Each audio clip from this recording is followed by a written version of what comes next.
Well, welcome everybody to another episode of Sipping and Tipping with the Anderson. Today we got Jack Travioli from Cork and Camp with us. Thanks a lot, Jack, for coming on. I always like your expertise and telling us a few things about things. What we're going to look at today, we're going to look at something a little bit different. We're going to look around at some wines and things that would pair up well with different Japanese foods and so on. So we've been kind of checking around today, and one of them that we've come up with is Chateau Cornot.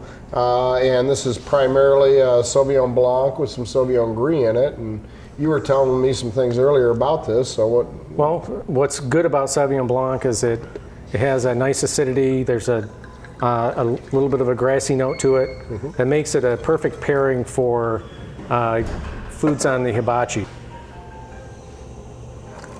Nice nose on this. Yeah, it's nice, deep wine. Got good body, good structure. You got that good acidity you were talking about. You go really well with the foods. Well, the next wine we got to try here, we're going to try another wine that, this is one that I kind of grew up thinking with the Japanese food and so on. This is going to be a Chenin Blanc. So now we're out of the Loire Valley in France is where we've gone to.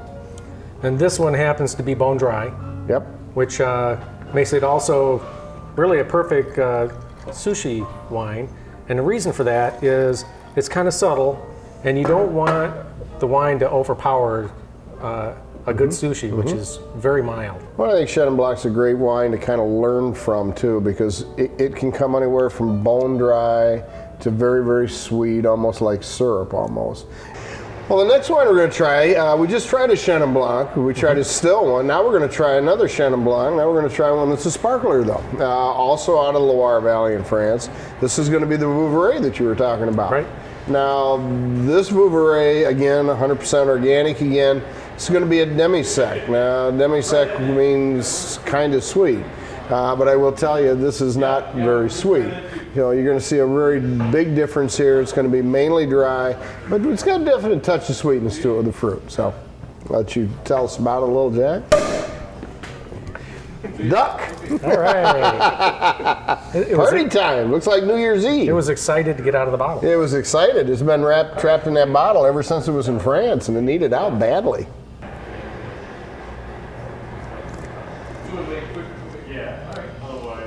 See, it's got the fruit flavor of the Chenin Blanc, but now the acidity level's down a little bit. And that little touch of sweetness. And you get that little touch of sweetness in there. Well, I thought what we'd do, maybe we'd finish up with a red. I mean, normally when we're talking about Japanese food, you know, you think more of white wines, but you know, there's a lot of different foods that are fried and so on in the Japanese culture too, so that we thought red wines would go from there. So what we've got today, we've got a Chateau Grand Abord, brand new wine into the state of Michigan. In fact, brand new wine in the United States, period. It's got big fruit, big berry. You just smell the cherries coming right out of it. Well, and it's not heavily oaked, which I think is really good when you're having, let's say the steak on the hibachi. You don't want it overpowered with a bunch of oak. And it would go better with soy sauce and some of the other ingredients that are used. Well, we want to thank you for watching, for allowing us into the house for another episode of Sipping and Tipping with the Andersons. And I want to thank Jack, as always. Thank you very much for got all that champagne, all that sparkling wine all over the place here. But thank you very much for allowing us into your home for another show. So enjoy. Bye.